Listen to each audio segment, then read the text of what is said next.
네, 여러분 안녕하세요. 반갑습니다. 주식 사고 팔고 놀자 TV 인사드리겠습니다. 자, 말도 많고 탈도 많고 참 우여곡절도 많았던 한 주가 이제 끝이 났고 시즌도 수요일, 목요일, 금요일 3일 동안 단일가 거래가 펼쳐졌었는데 오늘로 끝이 났습니다. 자, 시황 전체적으로 뭐 강했죠. 주 초반에는 오미크론 확산에 그 공포에 사로잡혀서 지수가 뭐 큰 폭으로 하락을 또 맞기도 했습니다만 시간이 지나면서 그래도 중증으로 가는 환자들이 나오지 않고 사망이 나오지 않았다. 전파력은 다소 높지만 그래도 다행이다. 이런 의견들과 뉴스들이 퍼지면서 전체적인 시황, 뭐 시장 자체가 좀 안정세를 찾아가는 가운데 그래도 아직 불안한 감은 여전히 많이 남아 있는 상태입니다. 네. 코스피와 코스닥. 오늘은 코스피보다 코스닥이 더 강한 모습을 보였습니다. 코스피도 개인은 매도했고 외국인이 또 기관이 또 소량 매수를 해주면서 지금 외국인이 이번 주 들어서 거의 2조인가요? 3조 가량의 매수를 보이고 있으면서 코스피가 반등을 했습니다만 그래도 아직 3천을 못 넘기고 2,968.33으로 마감이 됐습니다. 그리고 코스닥 역시 오늘 상승을 했습니다만 자세히 뭐 종목별, 섹터별로 체크하셨던 분들은 다들 아실 거예요. 뭐 순환매 장세 속에서 섹터별로 한 바퀴씩은 다 돌았는데 그 가운데서도 그동안 힘을 못 썼던 반도체, IT 쪽이 상승이 좀 강했고 그리고 하락했었던 NFT 뭐 그다음에 메타버스 관련주들이 조정을 받고 하락을 맞았지만 다시금 반등하는 모습을 보여줬고 전체적으로 주 초반에 이 바이오 쪽이 강했습니다만은 상대적으로 계속해서 두들겨 맞으면서 좀 제일 그 상승폭이 좀 아쉬웠던 그런 한 주가 아니었나 생각이 듭니다. 자, 시젠. 일단 뭐 리뷰하기 전에 저 한 가지 좀 여러분들에게 물어볼 것이 있는데 과연 여러분들은 시젠을 얼마만큼 보유하고 있고 예를 들어서 내가 총 투자 금액이 1,000만 원인데 그중에 100만 원을 시젠을 매수했다. 그러면 총 투자 비용의 10%를 보유하고 있는 겁니다. 그렇게 자기 총 투자 금액의 몇 퍼센트의 시젠을 보유하고 있는지 하나 하고 과연 여러분들은 어느 시점에 과연 나는 그냥 내가 산 가격만 와도 매도하겠다. 아니면 뭐 3년이건 5년이건 10년이건 끝까지 시즌으로 승부를 보겠다. 아니면 세 번째는 비중이 전체 그 시드 머니에서 너무 비중이 높기 때문에 산 가격이 오면 나는 주식수를 줄이고 일부 뭐 5%나 10% 아니면 뭐 여러분들이 생각한 그 비중을 들고 끝까지 가보겠다. 뭐 이렇게 세 가지 의견이 있을 수 있고 이 부분은 충분히 여러분들도 시즌을 뭐 장기 보유하셨거나 시즌을 매수하시면서 각자 생각한 바가 있을 거라고 생각이 됩니다. 그 의견을 좀 같이 공유하고자 합니다. 예, 의견을 좀 남겨주시면 감사하겠습니다. 뭐 굳이 여러분들의 평균 단가는 안 알려주셔도 됩니다. 서로 뭐 평균 단가는 뭐 안 봐도 비디오죠. 뭐 많은 분들이 지금 힘들어하고 계신 것 자체가 저랑 똑같은 심정일 겁니다. 그렇기 때문에 손실률이 대부분 30%에서 50% 많게는 뭐 60% 저처럼 높은 분들이 많을 거라고 생각이 됩니다. 자, 주의 종목이었죠. 단일가 거래 3거래일 마지막 날이었습니다. 개인이 오늘 84,000 주가량 매수를 해줬고 외국인이 오늘도 어제는 10만 주가량 오늘은 소량 6,190주 매도했습니다. 그리고 기관이 어제 2만 주 오늘은 7만 3천 주가량 던지는 그런 모습이 나왔고 금융투자 샀다 팔았다 하는 놈들이죠. 네, 17,000 주가량 매도가 나왔고 보험 투신 할 거 없이 매도하는 그런 날이었습니다. 그런 가운데서도 뭐 그나마 잘 버텨줬다라고 말씀드릴 수 있을 것 같은데 최근 이 데이터를 보면 공매도는 상환을 하는 모습을 보이고 있고 단일가 거래 전에 이 신용 물량은 좀 더 늘어나는 그런 경향을 보이고 있었습니다. 그런 가운데서도 오늘 단일가 거래가 끝이 났고 이제 본격적인 상승이냐 하락이냐 과연 지진이라는 종목에 힘이 남아 있느냐 없느냐는 다음 주에 흘러가는 상황을 보면 좀 지금보다 좀 명확하게 알 수 있을 것 같습니다. 자, 그런데 일단은 주말에 어떤 뉴스가 쏟아져 나오느냐가 관건입니다만, 일단 오늘 또 오미크론 관련해서 백신이 내달, 그러니까 다음 달이죠. 나온다라는 그런 뉴스가 있었습니다. 그 뉴스 후에 어제죠. 네이처 홈페이지에 기사가 게재됐습니다. 오미크론에 대해서 지금까지 밝혀진 내용을 몇 가지 질문과 답변 형식으로 구성한 기사가 떴는데, 요 내용 저명한 뭐 과학자들의 뭐 일단 어, 본인의 생각, 오미크론에 관한 생각을 어, 제가 전달을 해드리도록 하겠습니다. 끝까지 시청해 주시면 감사하겠고, 뭐 앞으로 주가가 또 어떻게 움직이느냐, 시장이 어떻게 오미크론을 평가하느냐에 도움이 될 것으로 생각이 됩니다. 자, 먼저 장 초반에 나왔던 기사입니다. 노바백스가 오미크론 특화 백신을 내달 출시한다고 밝혔는데요.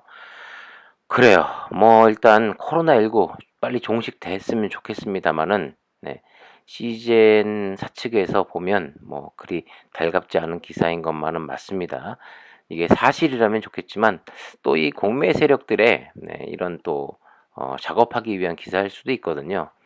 자, 미국 제약사 노바백스 코로나19 새 변이죠. 오미크론에 특화된 백신 이 상업용 제조를 내달 시작할 수 있다고 밝혔습니다.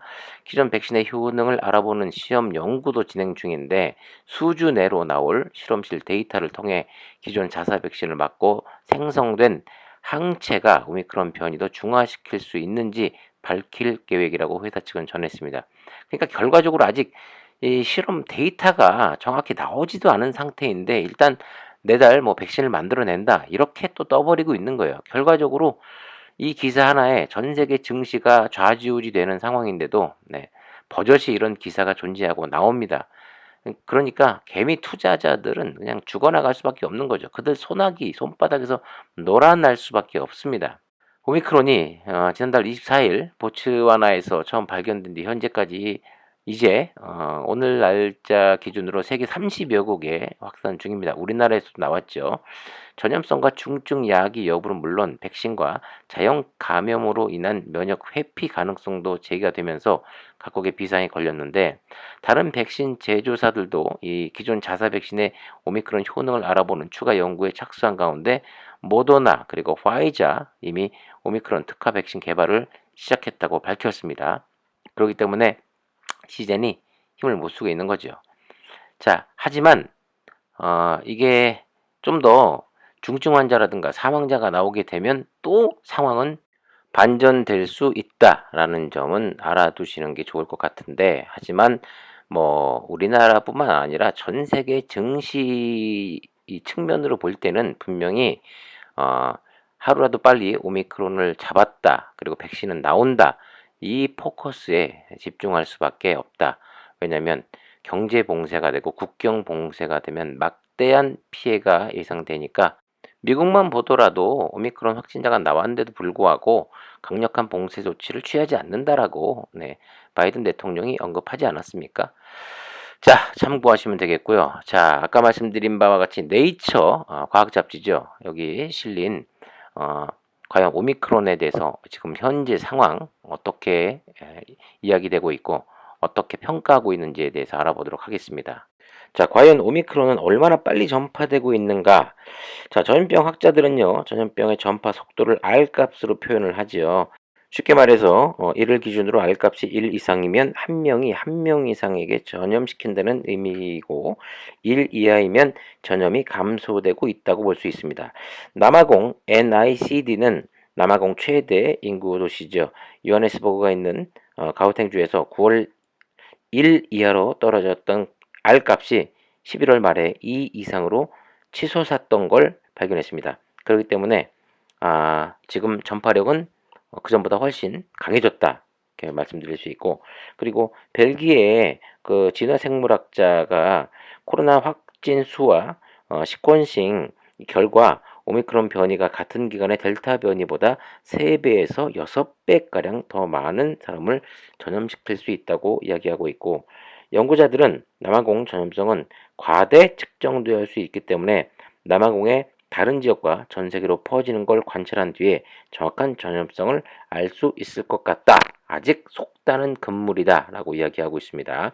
자, 그리고 오미크론 변이가 백신이나 감염으로 얻은 면역을 과연 돌파할 수 있을까? 이 질문에 남아공은 인구의 4분의 1이 백신 접종을 완료했고 팬데믹으로 이미 많은 감염자가 발생했기 때문에 오미크론 변이의 급속한 확산은 면역을 돌파하는 능력이 어느 정도 있다는 걸 암시하고 있다 합니다. 현재 많은 연구자들이 오미크론의 면역 회피 능력에 대해 연구 중인데 이 스파이크 단백질이 수많은 변이를 일으킨 버전의 바이러스를 설계했는데 이 중 다중 스파이크 변이 바이러스가 mRNA 백신을 2회 접종하거나 코로나에서 회복된 사람들의 중화항체를 충분히 돌파했다고 합니다. 이 바이러스의 다중 스파이크 변이는 오미크론의 변이와 상당히 일치하기 때문에 오미크론은 심각한 타격이 될 수도 있다. 이런 의견도 있습니다. 그럼 백신이 과연 오미크론 변이에 어떻게 작용을 하는가? 이 질문에 오미크론 변이가 중화항체를 돌파할 수 있더라도 백신이나 감염으로 얻은 면역 작용이 무력화되는 건 아니라고 합니다. 그렇기 때문에 이 상대적으로 낮은 수준의 중화항체도 중증으로부터 사람들을 보호할 수 있다고 하는데 이 백신의 오미크론 변이에 대한 보호 수준을 측정하는 연구가 필요하고 이전 베타 변이처럼 백신이 경증 방지에는 큰 효과가 없으나 중증 방지에는 효과가 있을 것이라고 기대하고 있다고 합니다. 아직 정확한 데이터가 나온 것은 아니지만 지금 상황 흘러가는 걸로 봤을 때 우리나라에서도 오미크론 확진된 분들이 중증이나 사망에 이르지 않았기 때문에 여러 가지 데이터를 지금까지 종합해 보면 효과가 있을 것이다 라는 이야기죠. 자, 그럼 부스터샷이 오미크론 변이에 도움이 될까? 아직 명확하게 밝혀지지 않았지만 부스터샷은 항체를 매우 늘리고 그렇기 때문에 오미크론 변이에 효과가 있을 거라고 짐작을 한다고 합니다. 자, 그럼 오미크론은 이전 변이보다 더 심각하거나 약할까? 어떤 것입니까? 이 질문에 초기 보고서에는 오미크론 변이가 경증의 증상만을 보였다고 했고 이전 변이에 비해서 치명률이 낮을 수 있다는 희망을 불러일으켰으나 자, 영국 세인트 앤드류스 대학의 전염병 전문가인데 자, 이번의 의견은요. 부족한 데이터를 기반으로 한 이러한 보고서는 잘못된 결론을 낼 수도 있다고 경고하고 있습니다. 그래서 아직 적절한 데이터를 얻을 수 없으며 이전 델타 변이 때도 그렇듯이 치명률에 대한 결론은 오미크론에 대해 가장 마지막에야 알아낼 수 있는 데이터일 것이다. 이렇게 보고 있다고 합니다. 아직 뭐 예를 들어서 지금 남아공에서는 젊은 친구들 사이에서 오미크론이 번졌기 때문에 별 대수롭지 않게 아주 가벼운 증상으로 이겨낼 수 있는데 만약에 연령대가 높으신 분들이 감염이 되면 어떠한 증상, 치명률이 어떨지는 아직은 모른다라는 겁니다. 그렇기 때문에 조금 더 상황은 지켜봐야 될 것 같고요. 부디 큰 걱정 없이 좀 잘 지나갔으면 좋겠습니다. 이 백신과 치료제가 생각보다 빨리 나온 것으로 비춰봤을 때 오미크론에 관한 백신과 치료제 역시 좀 더 빨리 나올 것으로 생각이 되는데 문제는 그거죠. 이게 델타 변이에 이어서 전 세계 지배종이 된다라고 하면 또다시 오미크론을 신속하게 잡아낼 수 있는 PCR 진단 시약이 빨리 나오는 것이 어느 회사에서 먼저 나와서 시장을 선점하느냐가 달려있고 그게 관건이라고 생각이 됩니다. 빨리 시즌에서는 그 제품을 내놓길 바랍니다. 자, 이번 주 하락을 만회하는 상승이 다음 주에 나오길 바라면서 끝까지 파이팅 하시고요. 구독과 좋아요, 알림 설정 부탁드리겠습니다. 감사합니다. 지금까지 주식 사고 팔고 놀자 TV였습니다.